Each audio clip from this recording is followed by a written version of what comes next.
लीकिया किले में एक मुकाम पर आग लगी होती है और हसन आग लगाने के बाद एक तरफ चल पड़ता है। वक्त के साथ साथ आग बढ़ती ही चली जाती है। ये देखकर सब लोग आग की जानिब भाग पड़ते हैं और उसे बुझाने की कोशिश करते हैं। मार्टिन आकर पूछता है, ये कहाँ से लग गई आग? बेखबर बेवकूफो, बुझाओ इसे। पूरे किले में हलचल मच जाती है। किले के ऊपर से धुआं उठना शुरू हो जाता है, जिसे देखकर ज़गनोस पाशा खुश होते हुए कहते हैं, हम जिस इशारे का इंतजार कर रहे थे वो मिल गया है, अब आगे बढ़ो। ये सुनते साथ ही उनके सिपाही आगे बढ़ते हैं और बुलंदी पर खड़े बाज़ंतीनियों को तीर मारकर हलाक कर देते हैं। ज़गनोस पाशा तलवार बेनियाम करते हुए कहते हैं, शाबाश मेरे शेरों, कोई भी जिंदा नहीं बचना चाहिए और ना किसी के जिस्म पर सर बाकी रहे। ये कहते और सुनते साथ ही वो किले की जानिब भाग पड़ते हैं। किले में मार्टिन और उसके सिपाही इस चीज से बेखबर सिर्फ आग बुझाने में मसरूफ होते हैं। इसी हलचल का फायदा उठाकर हसन आगे बढ़कर दरवाजा खोल देता है। दरवाजा खुलते साथ ही ज़गनोस पाशा अपने सिपाहियों के साथ किले में दाखिल होते हैं और तीरों से बाज़ंतीनियों का कत्लेआम शुरू कर देते हैं। हसन भी तलवार उठाकर बाज़ंतीनियों पर टूट पड़ता है और वहाँ भी एक शदीद लड़ाई शुरू हो जाती है। मार्टिन भी मुजामत की भरपूर कोशिश करता है। ज़गनोस पाशा एक ही हल्ले में कई बाज़ंतीनियों को काट डालते हैं और फिर मार्टिन की जानिब देखने लग जाते हैं। वो दोनों एक दूसरे के सामने ही मुखालिफ सिपाहियों को काट डालते हैं, जबकि हसन और रकंजी किले में मौजूद बाकी तमाम काफिरों को कत्ल कर डालते हैं। इसके बाद वो सब एक साथ मार्टिन की जानिब बढ़ते हैं तो मार्टिन पीछे हटना शुरू हो जाता है। सीढ़ियों पर पहुंचते साथ ही रकंजी सिपाही मार्टिन पर हमला कर देते हैं और कुछ देर की मुजामत के बाद ही उसे काबू कर लिया जाता है। ज़गनोस पाशा आगे बढ़कर उससे पूछते हैं, तुम्हें किसने भेजा?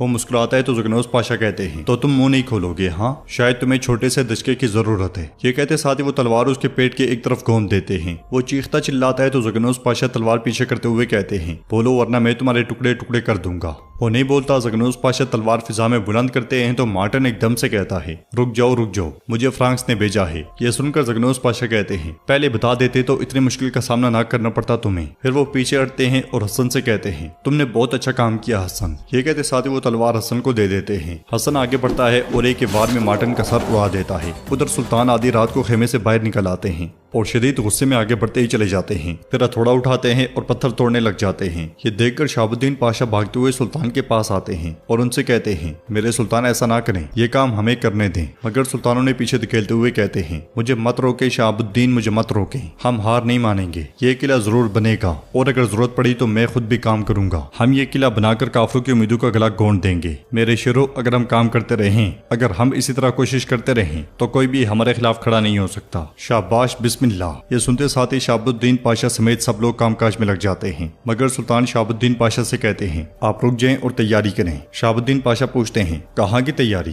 क्या बाज़ंतीन की? जवाबन सुल्तान कहते हैं, बाज़ंतीन की नहीं, मोरिया की। एक बेड़ा तैयार करें। मुसलमानों की जायदाद को नुकसान पहुंचाने का क्या अंजाम होता है, तमाम काफिर ये देखेंगे इंशाअल्लाह। ये सुनते साथ ही शहाबुद्दीन पाशा चले जाते हैं और सुल्तान पत्थर तोड़ने में लग जाते हैं। जख्मी बाली बे बिस्तर पर लेटे होते हैं। इसी लम्हे हमजा वहाँ पे आता है। बाली बे उससे पूछते हैं, क्या तुम आ गए हमजा? तो हमजा कहता है, हुजूर मैं आ गया हूँ। बाली बे पूछते हैं, क्या तुम सर्बिया नहीं गए? तो हमजा कहता है, नहीं गया, बल्कि नहीं जा सका। जिन्होंने आपको वहाँ घात लगाकर मारा था उन्होंने हम पर भी हमला किया। बाली बे एकदम से पूछते हैं, मारा खतून अकंजी किधर है वो साहब? तो हमजा कहता है, मारा खतून को अगवा कर लिया गया है और सब अकंजी भाई मारे गए हैं। ये सुनकर बाली बे पूछते हैं, जबकि सब मारे गए तो तुम वहाँ से जिंदा कैसे निकले? तो हमजा कहता है, बिल्कुल ऐसे ही जैसे आप बच निकले। जिन्होंने हम पर घात लगाई उन्होंने मेरी जान को बख्श दिया। बाली बे कहते हैं, ये सब किसके हुक्म पर किया गया, हम जल्द जान जाएंगे, हम उनसे हिसाब लेंगे। तो हमजा कहता है, हम बिल्कुल हिसाब लेंगे, आप आराम करें, मैं दरवाजे पर मौजूद हूँ। ये कहते साथ ही हमजा खेमे से निकल जाता है। दूसरी जानिब जंगल में अरबान उस्ताद बहुत ही ज्यादा गमगीन मोमिन अली की कब्र के पास बैठे होते हैं और कहते हैं, थोड़ा आराम करो बच्चे, तुमने बहुत काम किया है। ये कहते साथ ही वो मोमिन अली के साथ बिताए हुए लम्हात को याद करते हैं। वो बारी बारी छोटी से छोटी बात को भी याद करते हैं और इन ख्यालात के बाद कहते हैं, मैं तुमसे वादा करता हूँ मोमिन अली, मैं तुमसे वादा करता हूँ, मैं तुम्हारा नाम जिंदा रखूंगा। हमारी बनाएगी तोप कुस्तुनतुनिया जाएगी, मैं वादा करता हूँ बेटा। ये कहते साथ ही वो रो देते हैं। इसीलिए मैं सरोजा वहाँ आता है और उन्हें हौसला देते हुए कहता है, हम इसमें एक साथ कामयाब होंगे अरबान उस्ताद, एक साथ। ये कहते साथ ही वो उनका हाथ थाम कर खड़ा करता है। तो अरबान उस्ताद कहते हैं, मैं आज अकशमसुद्दीन के पास जाना चाहता हूँ। सरोजा पूछता है,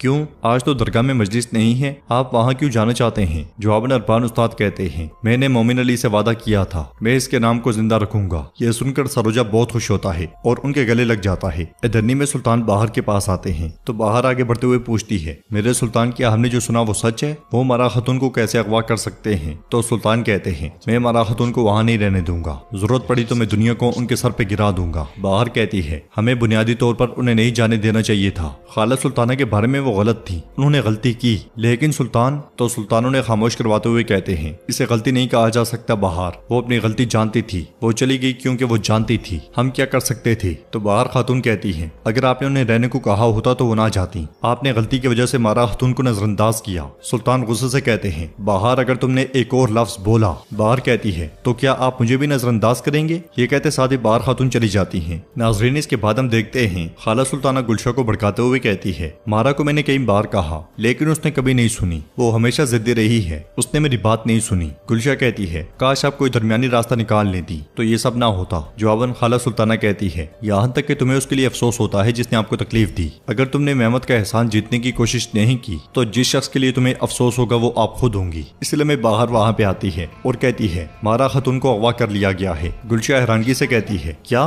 मारा खातून को? कौन? वो ऐसा क्यों करेंगे? कौन ऐसा काम करने की जुर्रत करेगा? जवाबन बाहर कहती है, कुस्तांतिनोस। दूसरी तरफ हम देखते हैं कि खिजर चुलेबी की अदालत लगी होती है और वो कहते हैं, गीबत कबीरा गुनाह है, झूठ, इल्जाम तराशी, धोखाधड़ी सब ऐसे हैं कि शरीयत मुताहरा उसे तबाहकुन कहती है। तो वो शख्स कहता है, मुझे गलत फहमी हुई, काजी साहब मैं अपनी बात और शिकायत वापस लेता हूँ। खिजर चुलेबी कहते हैं, हम रस्म रवाज को देखते हुए नहीं, कुरान करीम को देखते हुए फरमान जारी करते हैं। इस तरह पहले शिकायत दर्ज करा के उसके बाद उससे दस्तबरदारी कबूल नहीं। तुमने अल्लाह के रसूल सल्लल्लाहु अलैहि वसल्लम के हलाक करने वाली 7 चीजों को नहीं पढ़ा जो तुम्हें तबाह कर सकती हैं। गाफिल, तुम शिर्क नहीं करोगे, जादू टोना नहीं करोगे, कत्ल गारत नहीं करोगे, सूद नहीं खाओगे, यतीम का माल सुलभ नहीं करोगे, जिहाद से नहीं भागोगे। सबसे अहम बात कि तुम शादीशुदा काबिल एहतराम मुसलमान औरत पे बहुतान नहीं लगाओगे, तुम बगैर सबूत के जिना का बहुतान नहीं बांधोगे। अल्लाह तुम्हें माफ फरमाए। तुमने बदतरीन गुनाहों में से बदतरीन गुनाह किया है। लिखो मेरे बच्चे, मुकद्दस किताब में जो लोग इज्जतदार औरतों पर जिना का इल्जाम लगाते हैं और फिर 4 गवाह नहीं लाते, उन्हें 80 डंडे मारे जाएं। हुक्म के मुताबिक सैफुद्दीन के बेटे अब्दुल्ला को 80 डंडे मारने की सजा सुनाई जाती है। यह सुनते साथ ही जानिसरी सिपाही उसे ले जाते हैं और वो खातून कहती है, काजी अफंदी अल्लाह आपसे राजी हो। तो खिजर चुलेबी कहते हैं, मेरी बेटी तुम जा सकती हो। यह सुनते साथ ही वो खातून भी चली जाती है। नाजरीन, इसके बाद हम देखते हैं सुल्तान एक शख्स से किताब सुन रहे होते हैं। खुदा ने उन्हें तुर्क का नाम देकर उन्हें दुनिया पे हुक्मरानी दी। उसने वक्त के जबरदस्त बादशाहों को तुर्कों से पैदा किया। उसने उनको मजबूत किया जैसा कि वो मुस्तहिक थे। इसलिए में जानदारली वहाँ पे आता है तो सुल्तान किताब पढ़ने वाले शख्स को भेज देते हैं। जानदारली सुल्तान से कहता है, शहाबुद्दीन पाशा ने बैरिया की तैयारी शुरू कर दी, वो किश्तियां और बैरी जहाज जमा कर रहे हैं। तो सुल्तान कहते हैं, ये मेरा हुक्म है, क्या आपको इससे कोई मसला है? जानदारली कहता है, बिल्कुल भी नहीं, लेकिन मुझे खौफ है कि गैर इरादी तौर पर कैथोलिक ऑर्थोडॉक्स इत्तेहाद कायम ना हो जाए। काश हमने पहले इस पे बात की होती। यह सुनकर सुल्तान कहते हैं, ये वो जबान है जो काफिर समझते हैं, अब से मुनासिब यही है कि इसी जबान में बात की जाए। तो जानदारली कहता है, ठीक है सुल्तान, लेकिन काफिर मजबूत तलवार के बजाय मजबूत कलाई से समझता है, हमें पहले सियासत करनी चाहिए। सुल्तान पूछते हैं, क्या आपका मशवरा यह है कि हम लड़ने से पहले बात करें? जवाबन जानदारली कहता है, जी सुल्तान, हमें पहले बात करनी चाहिए। अगर हमारी बातों का असर ना हो और बजंतीनी काफिर सर उठाते हैं तो हम उनका हक दे सकते हैं। नाजरीन, इसके बाद हम देखते हैं कि कुस्तुनतुनिया में शहनशाह मारा के साथ बुलंदी पर से आगे बढ़ रहा होता है और शहर को देखते हुए कहता है, दुनिया का मरकज कुस्तुनतुनिया और ये महल इस शहर का मरकज है, तुमने इसे कैसा पाया? तो मारा कहती है, शानदार, इसमें एक रोशनी है जो अपने अंधेरे को छुपाने की कोशिश कर रही है। तुम्हें अंदाजा है लेकिन तुम उसे कबूल नहीं कर सकते। बाज़ंतीन हर गुजरते दिन के साथ तारीकी में डूबता जा रहा है और अपनी ताकत खो रहा है। यह सुनकर शहनशाह पूछता है, अच्छा तो उस्मानी रियासत के बारे में क्या ख्याल है? जवाबन मारा कहती है, वहाँ ताकत एक शाइस्ता सोच समझ के अंदर पाई जाती है, सादा मगर अहम नहीं, खूबसूरत लेकिन चमकदार नहीं। यह सुनकर शहनशाह कहता है, मैं तुम्हारी बातों पर यकीन कर सकता था अगर वो अभी तक खेमों में रहना बंद ना करते। मारा कहती है, यकीन करना या ना करना तुम्हारी मर्जी है, जैसे मैं तुम्हारी मेहमान नवाजी पर यकीन नहीं कर सकती। शहनशाह पूछता है, आप दोबारा जाना चाहेंगी है ना? लेकिन जैसा कि मैंने कहा मैं इसकी इजाजत नहीं दे सकता। मारा पूछती है, क्या तुम्हें वाकई यकीन है कि मैं तुमसे मोहब्बत कर सकती हूँ? शहनशाह कहता है, मैं इसकी हर मुमकिन कोशिश करूंगा। मारा कहती है, सुल्तान मुराद खान की वफात के बाद मैंने अपने दिल की किताब को कभी ना खोलने के लिए बंद कर दिया है। ये कहते साथ ही मारा चली जाती है। अदरनी में सुल्तान शहाबुद्दीन पाशा से पूछते हैं, बलतागलो सुलेमान शाह से कोई मालूमात है? तो शहाबुद्दीन पाशा कहते हैं, उन्होंने बादबान बांधे, हमारी तमाम बैरिया बैरिस सैफक में जमा हो रही है, वो आपकी तरफ से आने वाले अहकामात पर अमल करेंगे। तो सुल्तान कहते हैं, अनकरीब उस्मानी झंडे मोरिया के साहिल पर नजर आएंगे, अपनी शरायत कुस्तांतिनोस तक पहुंचाने के लिए एक कासिद रवाना करते हैं। तो शहाबुद्दीन पाशा कहते हैं, अगर कुस्तांतिनोस अपने कासिद का बदला लेना चाहता हुआ तो हमारा कासिद अपनी जान से हाथ धो सकता है। यह सुनकर सुल्तान कहते हैं, शहाबुद्दीन मैं भी यही कह रहा हूँ, जो एलची वहां जाएगा वो अपनी जान को खतरे में डालेगा, इसलिए मौत को गले लगाने वाला कोई चाहिए। तो जगनोस पाशा कहते हैं, अल्लाह का शुक्र है कि हमारे कासिद इस फरीजे को काबिल बनाने के लिए अपनी जान पे खेल लेंगे। मुझे नहीं लगता कि इनमें से कोई डरेगा, लेकिन जाने वाला कासिद शहनशाह को अपनी ताकत और अजमत से मुतासिर करने वाला होना चाहिए। मेरे जहन में एक ऐसा शख्स मौजूद है। सुल्तान पूछते हैं कौन? तो जगनौस पाशा कहते हैं शहसवार हाकानी एवरानोस ओगलो अली बे। ये सुनते साथ ही सुल्तान सोच में पड़ जाते हैं। उधर जावेद की दुकान पर उसका साथी उससे कहता है आखिरकार तुम सुल्तान के साए में पनाह लेने में कामयाब हो गए जावेद। तो जावेद कहता है ऐसा ही है, हमें अब किसी से डरने की जरूरत नहीं है। हम अपने सुल्तान से जो चाहें कह सकते हैं और वो उसे कबूल कर सकते हैं। मैंने आपके लिए सुल्तान से बात की थी, अब आपके लिए भी एक कमरा तैयार होगा। तो उसका साथी कहता है वहाँ के आही ज्यादातर अकशमसुद्दीन के वफादार हैं। जवाबन जावेद कहता है ऐसा ही है, लेकिन हमें अकशमसुद्दीन के साथ मिलना चाहिए। इसके अलावा हमारे और सुल्तान के दरमियान कोई रुकावट नहीं है। हमें किसी को परेशान किए बगैर खामोशी के साथ आगे बढ़ना चाहिए। तो नाजरीन, इसके साथ एपिसोड भी इख्तिताम पजीर होती है। अगर आपको वीडियो पसंद आए तो वीडियो को लाइक करें, चैनल को सब्सक्राइब करें और बेल आइकन पर लाजमी से क्लिक कर दें। इंशाल्लाह मिलते हैं नेक्स्ट वीडियो में। तब तक के लिए रखें अपना और अपनों का बहुत ज्यादा ख्याल। अल्लाह निगहबान। अस्सलामुअलैकुम नाज़रीन, इस एपिसोड के शुरुआत में हम देखते हैं जंगल में मिनातों की बेटी का काफिला रुका होता है कि इसी लम्हे एक तीर आकर बग्घी चलाने वाले का काम तमाम कर देता है। तीर मारने वाला अतमाजा होता है जो सिपाहियों के साथ वहां पहुंचता है और अगले लम्हे तलवार से उन पर टूट पड़ता है। ये देखकर शहजादी भी बहुत डर जाती है। बाहर सिपाही मुसलसल कट रहे होते हैं और सबको मौत के घाट उतारने के बाद कमांडर को घेर लिया जाता है। एक तरफ से जानदारली सामने आता है तो कमांडर यकदम जानदारली पर हमला कर देता है, मगर जानदारली उसके हमलों को नाकाम बनाते हुए उसका गला भी काट डालता है। फिर आत्माजा आगे बढ़कर बग्घी का दरवाजा खोलता है और कहता है खातून बाहर निकलो। शहजादी पूछती है आप मेरे साथ क्या करेंगे? तो आत्माजा कहता है डरो नहीं, हम कुछ नहीं कहते। ये सुनते साथ ही शहजादी बाहर आ जाती है और जानदारली को देखकर उसे पुकारती है जानदारली खलील पाशा, आप मुझसे आप क्या चाहते हैं? तो जानदारली कहता है हम कुछ वक्त के लिए आपकी मेजबानी करेंगे और आपके बाबा के साथ तिजारत भी करेंगे। जो मेरा है उसे हासिल करने के लिए मुझे वो देना होगा जो उसका है। आत्माजा खातून को किसी महफूज जगह ले जाओ। शहजादी के आगे बढ़ जाने के बाद वो मजीद कहता है आत्माजा इससे होशियार रहना। नाजरीन, इसके बाद हम कुस्तुनतुनिया में देखते हैं सोने के सिक्कों के इवज एक ताजिर एक शख्स को सिर्फ एक रोटी देता है। ये देखकर वो शख्स गुस्से से कहता है ये सरासर ज्यादती है। शहनशाह भी रिजू के साथ बेस बदले वही मौजूद होता है। ताजिर कहता है कोई भी आपको खरीदने पर मजबूर नहीं कर रहा, अगर आप नहीं खरीदना चाहते तो रास्ते से हट जाएं। जवाबन गाहक कहता है तुम लूट मार कर रहे हो, मैं तुम्हारी शिकायत करूंगा। यह सुनकर ताजिर कहता है किससे शिकायत करोगे? क्या उस शहनशाह से जो तुम्हारी परवाह भी नहीं करता? ये सब सुनने के बाद शहनशाह रिजू के साथ आगे बढ़ता है और कहता है क्या तुमने सुना है मेरे शहर की गलियों में मेरी हकमियत पर सवाल उठाए जा रहे हैं और यह सब तुम्हारी नाअहली की वजह से हुआ है। तुमने सोचा कि तुमने महमद को धोखा दे दिया है, लेकिन तुमने हमें फंसा दिया। तुम तुर्क जासूसों को मेरे शहर ले आई और अनाज बर्बाद कर दिया। इस पर रिजू कुछ कहने लगता है तो शहनशाह चिल्लाते हुए कहता है खबरदार, मुझे दोबारा मत टोकना, मैं तुम्हें एक और मौका दूंगा। हमने वेनिशियन के साथ मुआहदा किया तो हमें मदद भेजेंगे और तुम वसूल करोगे। वेंस के बहरी जहाज बास्फोरस में दाखिल नहीं होंगे। तुम अनाज को बहरे अस्वद से उतारोगे और यहाँ ले आओगे। रिजो कहता है मगर बुगास के सन? तो शहनशाह कहता है तुम उसे पहले उबूर कर चुके हो, तुम उसे दोबारा भी करोगे। आज रात का वक्त है।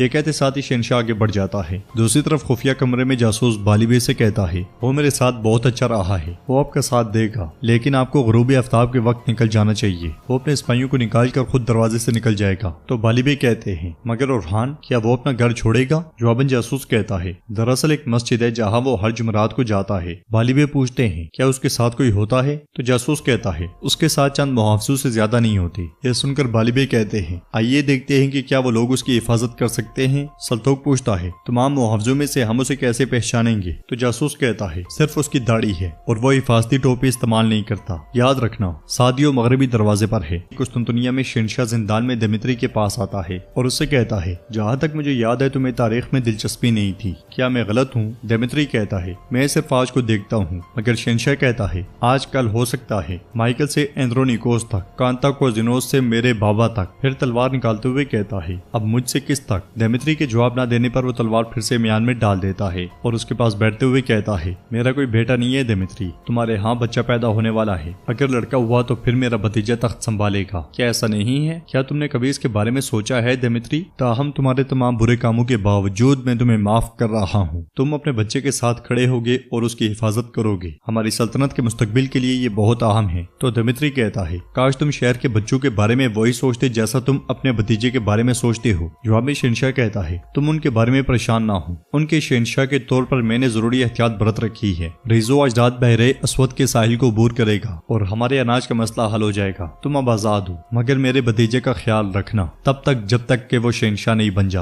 ये कहते साथ ही शहंशाह चला जाता है। हम देखते हैं कि कुस्तुनतुनिया में उरहान हवेली से बाहर आता है। बालिबे खिड़की से छुपकर उसे देख रहे होते हैं, जबकि उसी कमरे में सल्तोक ने एक शख्स को बांधा होता है। उरहान सिपाही से कहता है, तुम्हारे बगैर हम मस्जिद में उन लोगों को नहीं ढूंढ पाएंगे जो हमारे साथ खड़े होंगे। मस्जिद में हुजूम जरूर होना चाहिए, ठीक है? उन्हें देखते हुए सल्तोक बालिबे से कहता है, इन बदमाशों को देखे हुजूर, ये उरहान की भेड़े बन गए हैं। बालिबे कहते हैं, इन्हें बनने दो सल्तोक। अब देखते हैं कि जब भेड़िया रेवड़ में आएगा तो ये क्या करेगा। नीचे सिपाही उरहान से कहता है, हमें खबर मिली है कि साकिन अतोलिया का सरदार आला बन गया है और जब से वो आया है हमने अपना सुकून खो दिया है। मुस्तफा भी उनके पास आ जाता है। मुस्तफा को देखकर सल्तोक गुस्से से कहता है, लानती कुत्ता। और हानू सिपाही से कहता है, आज नहीं तो कल मेहमद तुम्हें सरदारों के परचम तले जरूर बुलाएगा। तुम्हें मालूम है कि तुमने क्या करना है, क्या तुम नहीं जानते इस्माइल? तो इस्माइल कहता है, मैं जानता हूँ मेरे सुल्तान, फिक्र ना करें, और भी सरदार होंगे जो हमारे साथ शामिल होंगे। ये कहते साथ ही इस्माइल चला जाता है और उरहान भी मुस्तफा के साथ आगे बढ़ता है। बालिबे और सल्तोक भी तलवारें लेकर उसके पीछे निकल पड़ते हैं। आगे बढ़ते हुए उरहान मुस्तफा से कहता है, क्या तुम जानते हो कि ये सब मेरे पास क्यों आते हैं और मेहमद के पास क्यों नहीं जाते? तो मुस्तफा कहता है, रियासत में हर कोई जानता है कि असली सुल्तान तो आप ही हैं। उरहान कहता है, लेकिन आप सिर्फ सुल्तान बनकर ये सब हासिल नहीं कर सकते, सबको साथ लेकर चलना पड़ता है। मेहमद सुल्तान इसलिए नहीं बन सका कि वो सबको भूल जाता है, वो अपने दोस्त और दुश्मनों को भूल जाता है। इसलिए में बालिबे सल्तोक के साथ उनके पीछे जा पहुंचते हैं और कहते हैं, गद्दार उरहान। ये सुनते साथ ही उरहान रुक जाता है और बालिबे मजीद कहते हैं, मैंने तुमसे कहा था कि तुम मेरे हाथ लग जाओगे। सल्तोक कहता है, पहले एक गद्दार था, अब ये दो हैं। ये कहते साथ ही वो तलवार बेनियाम कर लेता है। उरहान मुस्कुराते हुए कहता है, मैं कभी नहीं भूलता, मुझे हमेशा याद रहता है मुस्तफा। इसके साथ ही उसके इशारे पर बाज़ंतीनियों ने चारों तरफ से घेर लेते हैं। ये देखकर मुस्तफा भी बहुत परेशान हो जाता है। अदरनी में जगनोस पाशा आगे बढ़ते हुए सुल्तान से कहते हैं, मेरे सुल्तान कुस्तुनतुनिया में मजीद मुश्किल दिन आने वाले हैं, कुस्तांतिनोस को जरूर कुछ करना पड़ेगा। तो सुल्तान कहते हैं, वो गोदामों को खाली हाथ नहीं छोड़ेगा। अगर वो पापीसी से राब्ता कर सकता है तो वो शहर में इमदाद और अनाज दोनों को ला सकता है। शहर से बाहर कोई परिंदा भी पर ना मारे लाला। एहतियाती तदबीर में इजाफा करो। वो दोबारा बुगास के सन को बोर करने की जरूरत नहीं करेगा। हमें इसलिए गैलीपोली के इर्द गिर्द मोहतात रहना चाहिए। मेरा हुक्म बाल्ताई ओगलों को दे दें, वो अपनी जगह किसी सूरत ना छोड़ें। अगले लम्हे अली भी उनके सामने आ जाते हैं और कहते हैं, मेरे सुल्तान आपने मुझे आने का हुक्म दिया तो मैं आ गया। कुस्तुनतुनिया में उरहान बालिबे से कहता है, कुस्तुनतुनिया शहर में आने वाला हर तुर्क जासूस जाने से पहले मुझसे मिलता है। तो बालिबे कहते हैं, मगर अब की बार तुम्हारा सर तुम्हारे कंधों पर नहीं रहेगा उरहान। ये कहते साथ ही बालिबे सल्तोक के साथ बाज़ंतीनियों पर हमला कर देते हैं और आसपास मौजूद बाज़ंतीनियों को काटते ही चले जाते हैं। अपने पीछे मौजूद बाज़ंतीनियों को मारने के बाद एक दाएं तरफ और दूसरा बाएं तरफ भाग पड़ता है। ये देखकर बाज़ंतीनी सिपाहियों की बड़ी तादाद उनके पीछे भागती है और हान के कहने पर मुस्तफा और उमर भी उनके पीछे जाते हैं। उधर बगी में आत्माजा के साथ जानदारली गलाटा किले में जा पहुंचता है और जैसे ही बगी से उतरता है तो बाज़ंतीनी सिपाही उससे पूछता है, कौन हो तुम? ये सुनकर जानदारली आत्माजा से पूछता है, आत्माजा हम कौन थे? फिर सिपाहियों से कहता है, अगर तुम जिंदा रहना चाहते हो तो फौरन से पहले वापस चले जाओ। बाज़ंतीनी सिपाही तलवार निकालने की कोशिश करता है तो जानदारली उसका हाथ पकड़ लेता है और अगले पल वो दोनों वहां मौजूद बाज़ंतीनी सिपाहियों को मार देते हैं कि इसी लम्हे में नातो बुलंदी पर से सामने आता है और पूछता है, ये क्या हो रहा है? फिर जानदारली को देखकर पुकारता है, जानदारली तुम? ये सुनकर जानदारली मुस्कुराते हुए कहता है, अल्लाह का शुक्र है किसी ने तो हमें पहचाना आत्माजा। फिर मीनातो से कहता है, क्या तुम अपने मेहमानों को इस तरह दरवाजे पर इंतजार करवाते हो? क्या हमें अंदर आने को नहीं कहोगे? कुस्तुनतुनिया में सल्तोक भागते हुए एक दीवार के पीछे जा छुपता है और एक तरफ देखते हुए कहता है, आओ मैं तुम्हारे टुकड़े टुकड़े कर दूंगा। पीछे से मुस्तफा उसके सर पर जा पहुंचता है और कहता है, सल्तोक अपनी तलवार नीचे रखो। सल्तोक की ऐसा नहीं है जैसा तुम्हें लग रहा है और मेरी बात गौर से सुनो। मगर सल्तोक नहीं सुनता और छुपाया हुआ चाकू उसके पेट में गोम देता है। फिर कहता है, तुम गद्दार हो, मैंने अपनी आंखों से तुम्हें देखा है। मुस्तफा तकलीफ में जमीन पे गिर जाता है और सल्तोक भाग जाता है। बाज़ंतीनी सिपाही सल्तोक के पीछे भागते हैं मगर सल्तोक पलटता है और जन्नाटेदार थप्पड़ उन्हें रसीद करता है। इधर उमर मुस्तफा के पास पहुंचता है। उधर हम देखते हैं कि जानदारली मीनातो के कमरे में मौजूद होता है। मीनातो से पूछता है, तुम यहाँ क्यों आए हो और मुझसे क्या चाहते हो? जानदारली उसकी बात का जवाब नहीं देता और अंगूर खाने लग जाता है। ये देखकर मीनातो गुस्से से कहता है, या तो तुम फौरन से पहले यहाँ से चले जाओ वरना वो तुम्हारी कब्र इस शहर में खोद देंगे। यह सुनकर जानदारली उसके पास बैठते हुए कहता है, मेरी कब्र? हाँ, ये जमीनें जल्दी तुर्कों की हो जाएंगी। मेरी कब्र पे लोग आएंगे, लेकिन क्या तुम्हारी बेटी की कब्र पे कोई इधर नहीं जाएगा? अल्लाह जानता है। यह सुनकर मीनातो परेशान होते हुए कहता है, मेरी बेटी? तो अतमाजा निशानी के तौर पर एक कपड़ा उसके सामने रख देता है, जिसे देखते हुए मीनातो बहुत परेशान हो जाता है। जानदारली कहता है, क्या नाम था उसका? मारिया? नहीं, नादिया। मीनातो एकदम से पूछता है, कहाँ है वो? क्या वो ठीक है? तुमने उसे कोई नुकसान तो नहीं पहुंचाया? जानदारली उससे कहता है, तुम कितने उतावले इंसान हो, इंतजार तो करो। अब जबकि तुमने मुझे एक बेबाक तुर्कमान के तौर पर देखा है और तुमने सोच लिया है कि मैं जुबान से बोलता नहीं हूँ तो सियासत नहीं जानता। मीनातो चिल्लाते हुए पूछता है, खलील पाशा मेरी बेटी कहाँ है? तो जानदारली भी गुस्से से कहता है, दरमियान में मत बोलो, बताओ मेरा खैरुद्दीन कहाँ है? तुमने और रिजो ने मुझे मेरे भतीजे से महरूम कर दिया। अगर तुम मुझे रिजो नहीं देते तो मैं तुम्हें नादिया से महरूम रखूंगा। उधर हम देखते हैं कि जुस्तुनियानी जाने की तैयारियां कर रहा होता है। कार्डिनल उससे पूछता है, क्या आपने बाज़ंतीन से राब्ता किया है? तो जुस्तुनियानी कहता है, शहंशाह कुस्तांतिनोस हमारी मदद के लिए शुक्रगुजार हैं। कार्डिनल कहता है, गैलीपोली के दाहिने पर उस्मानियों का एक बहुत बड़ा बैरी बेड़ा आपका इंतजार कर रहा होगा। यह सुनकर जुस्तुनियानी कहता है, उसने इसका भी जिक्र किया था। हम जब करीब पहुंचेंगे तो उस्मानी बैरी बेड़ा वहां नहीं होगा। ये कहते साथ ही जुस्तुनियानी जाकर कश्ती पर सवार हो जाता है। कुस्तांतिनिया में बालिबे भागते भागते एक जगह जाकर छुप जाते हैं और बाज़ंतीनी सिपाही दूसरी तरफ निकल जाते हैं। सल्तोक भी भागता भागता चर्च में जा घुसता है, जिधर एक राहिबा मौजूद होती है। वो डरते हुए सल्तोक से पूछती है, तुम कौन हो? सिपाहियों की आवाज सुनकर सल्तोक उसे लेकर एक तरफ छुप जाता है। अगले ही पल एक बाज़ंतीनी सिपाही चर्च में दाखिल होता है। तलाश करते करते वो जैसे ही सल्तोक की तरफ बढ़ता है कि कमरे में दाखिल होने वाला दूसरा बाज़ंतीनी सिपाही कहता है, दूसरे जासूस को बाजार में देखा गया है, वो दोनों एक साथ होंगे, चलो। ये कहते और सुनते साथ ही वो दोनों भाग पड़ते हैं और सल्तोक राहिबा के मुंह से हाथ हटाते हुए कहता है, मैं ये इस तरह नहीं चाहता था। ये कहते साथ ही सल्तोक चला जाता है और नाजरीन एपिसोड भी इख्तिताम पजीर होती है। अगर आपको वीडियो पसंद आई तो वीडियो को लाइक करें, चैनल को सब्सक्राइब करें और बेल आइकन पर लाजमी से क्लिक कर दें। इंशाअल्लाह मिलते हैं नेक्स्ट वीडियो में। तब तक के लिए रखें अपना और अपनों का बहुत ज्यादा ख्याल। अल्लाह निगहबान। अस्सलामुअलैकुम नाज़रीन, इस एपिसोड के शुरुआत में हम देखते हैं कैरक किले में शतलियोन सलाहुद्दीन अय्यूबी के सिपाहियों को लेकर आगे बढ़ रहा होता है। इसी लम्हे मैला वहाँ पे आ जाती है और शतलियोन से पूछती है, क्या ये सलाहुद्दीन सिपाही हैं? तो शतलियोन कहता है, ये तो अभी शुरुआत है मेरी सुरख सितारा, इनके बाद सलाहुद्दीन को जंजीरों में जकड़ कर तुम्हारे कदमों में फेंक दूंगा। ये कहते साथ ही वो सिपाहियों को लेकर आगे बढ़ जाता है और मैला परेशान दिखाई देती है। काहिरा में वजीर सलाहुद्दीन अय्यूबी काजी फाजिल और महदूद से कहते हैं, आप समझें कि वो बुराई और धोखाधड़ी की कोई हद नहीं जानते, तो बस हमें ये करना है। महदूद कहता है, सुल्तान नूरुद्दीन जंगी की मंजूरी और हुक्म से हम अब्बासी खलीफा के नाम पर खुतबा पढ़ेंगे, मुलतवी करने का अब कोई फ़ायदा नहीं। काजी फाजिल कहते हैं, ऐसा नहीं है जैसा हमने पहले देखा है, इसका असर सिर्फ मिस्र पर नहीं पड़ेगा बल्कि पूरी इस्लामी दुनिया में पड़ेगा। वज़ीर सलाहुद्दीन कहते हैं, मैं इसे पुरसुकून तरीके से हल करना चाहता था, लेकिन उन्होंने मेरे पास कोई दूसरा रास्ता नहीं छोड़ा। इधर खलीफा रकीब से कहता है, क्या तुम समझते हो कि सुल्तान नूरुद्दीन ने महदूद को बेकार में भेजा है? रकीब कहता है, जाहिर है कि इसने इसे खुतबा पढ़ने का हुक्म देकर भेजा है। जवाबन खलीफा कहता है, अल-ज़हर के वाक़यात के बाद ऐसा होने की उम्मीद थी। नज़ीर कहता है, अगर हम इस जगह और इसमें मौजूद हर शख्स को ख़त्म कर सकते हैं तो सूरत हाल बिल्कुल मुख्तलिफ होती। इसी लम्हे सिपाही एक थैली लेकर आता है और कहता है, खलीफा हजरत, किसी ने इसे महल के दरवाजे पर छोड़ा है। थैली देखते हुए खलीफा कहता है, खोलो इसे। सिपाही थैली खोलता है तो इसमें जौहर का सर पड़ा होता है। ये देखकर खलीफा की आंखें खुली की खुली रह जाती हैं और वो गुस्से से कहता है, सलाहुद्दीन। रकीब कहता है, मुझसे पूछें तो ये वजीर का काम नहीं है।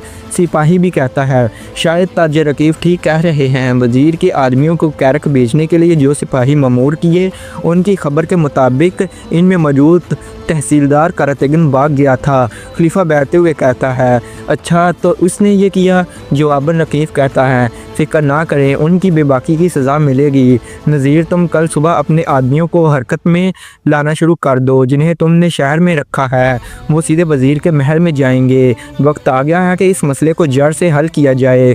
जो कोई सलाहुद्दीन की मदद करेगा उसके साथ खड़ा होगा, इसे जलाकर तबाह कर दिया जाएगा। करतगन अलबस के साथ खुफिया कमरे में मौजूद होता है। अलबस कहता है, हजूर, अगर वो वज़ीर सलाहुद्दीन पर जौहर के मामले का इल्ज़ाम लगाते हैं तो क्या होगा? तो करतगन कहता है, मैं क्या करूं अलबस, हम कुछ भी कहें या करें वो सलाहुद्दीन पर इल्ज़ाम लगाते हैं। क्या सब सलाहुद्दीन पर इल्ज़ाम लगाने के लिए तैयार हैं? अगर तक उन मुर्गियों को भी लगे तो इस सलाहुद्दीन पर इल्ज़ाम लगाएंगे। मैं क्या करूं, वो इसका मुस्तहिक था, वो सोचेंगे इसके पीछे भी इस सलाहुद्दीन का हाथ है। मैं क्या करूँ, ना कुछ कम ना कुछ ज़्यादा, मर गया कमीना। अलबस पूछता है हम कब तक यहाँ रहेंगे? तो करतगन कहता है मुझे चोर कहने वाले उस रकीब नामी ताजर का हिसाब बंद कर लेने तक। महदूद वजीर सलाहुद्दीन से कहता है यरोही अच्छी तरह निशान ढूंढता है, वो यकीनी तौर पर सिपाहियों का सुराग तलाश कर लेगा। तो वजीर सलाहुद्दीन कहता है अल्लाह करे ऐसा ही हो। अगर मेरे सरदारों के सरों का एक फाड़ भी बाका हुआ तो ना तख्त देखूंगा और ना खलीफा की परवाह करूंगा, मैं उन सब को तबाह कर दूंगा। काजी फाजिल कहते हैं वो खुतबा जो अब्बासी खलीफा के नाम पर पढ़ा जाएगा ये उन सब का जवाब होगा। महदूद पूछता है खुतबा कौन पढ़ेगा? तो सलाहुद्दीन कहते हैं आज हमारे अजहर में जिन की गर्दन पर छुरा रखा गया था वो उस्ताद पढ़ेंगे। उन्होंने ये एजाज़ अपनी जान से अपने मुनसब की हिफाजत करके हासिल किया। इधर हम देखते हैं कि रात के वक्त कैरक किले में मेलक उनको संवार रही होती है। इसी लम्हे शतलियोन वहाँ दाखिल होता है, जिसे देखकर मेला गुस्से से कहती है दरवाजा खटखटाए बगैर अंदर आने की हिम्मत कहाँ से लाते हो? तो शतलियोन कहता है खुदा के नजदीक मैं आपका शोहर हूँ। मेला देखो, आईने में देखो, तुम बहुत खूबसूरत हो। तुम्हारा हुस्न ये एक शख्स को इंतहाई लापरवाह काम करने पर मजबूर कर सकता है जिसकी कोई हद नहीं। मेला इसे पीछे धकेलते हुए कहती है पीछे हट जाओ, मैं आराम करने लगी हूँ। तो शतलियोन कहता है मैं भी आराम करने आया हूँ, मेरा दिन बहुत थका देने वाला गुजरा है, मुझे फौरन सोना है। ये कहते सारी वो बिस्तर की जानब जाता है। तो मेला इसे खींचते हुए कहती है मैंने तुमसे कहा कि बाहर निकलो। ये सुनते साथ ही शतलियोन इसे बेड पर फेंक देता है और कहता है आपको अब सूरत हाल का एहसास होना चाहिए मेला, क्योंकि अब तुम्हारा शोहर तुम्हारे सामने खड़ा है। शतलियोन जैसे ही पास होता है मेला इसकी गर्दन पर खंजर रख देती है और कहती है तुम एक कदम भी मजीद आगे बढ़े तो मेरा बिस्तर तुम्हारी गंदे खून से रंगीन हो जाएगा। शतलियोन कहता है ठीक है। फिर खुद को आईने में देखता है और कहता है मुझे लगता है दाढ़ी थोड़ी कम करनी होगी, आपकी क्या राय है? मेला के जवाब ना देने पर वो चला जाता है। अगले मंजर में वो जिंदान में कैदी वजीर सलाहुद्दीन के सिपाहियों के पास आता है और खुश होते हुए कहता है इस मंजर को देखो। एक्सिस कहते हैं यहाँ के माल को इस बात पर अतराना बंद करो, एक दिन आएगा जब ये किला तुम्हारी कब्र बन जाएगा, मैं तुम्हें यहीं दफन कर दूंगा। सूरत काफिर ये बात अच्छी तरह जान लो। शैपलियन पूछता है क्या तुम ये करोगे या तुम्हारा वजीर करेगा? कहाँ है वो, दिख नहीं रहा। तो उर्फा कहता है तुम जैसे घटिया शख्स के लिए हमारे वजीर की क्या जरूरत है, पहले जरा हमारे हाथ खोलो फिर देखते हैं। शतलियन कहता है देखो मेहमान जिस घर की मेजबानी कर रहा है उसके असूलों पर अमल करता है, क्या ऐसा नहीं है? मेरे ख्याल में इतनी बातचीत काफी है, काम देखते हैं। ये कहते साथ ही वो अजारों की तरफ बढ़ता है और एक बड़ी कैंची लेकर एक्सिस के पास आता है। नाज़रीन इसके बाद हम देखते हैं कि सुबह के वक्त खलील तेजी से सलाहुद्दीन अय्यूबी के पास आता है और परेशान होते हुए कहता है लोग एक बड़े हजूम की सूरत में महल के दरवाजे पर जमा हो रहे हैं। वजीर सलाहुद्दीन पूछते हैं वो क्या चाहते हैं? तो खलील कहता है माफ़ कीजिएगा मैं बता नहीं सकता वो क्या चाहते हैं।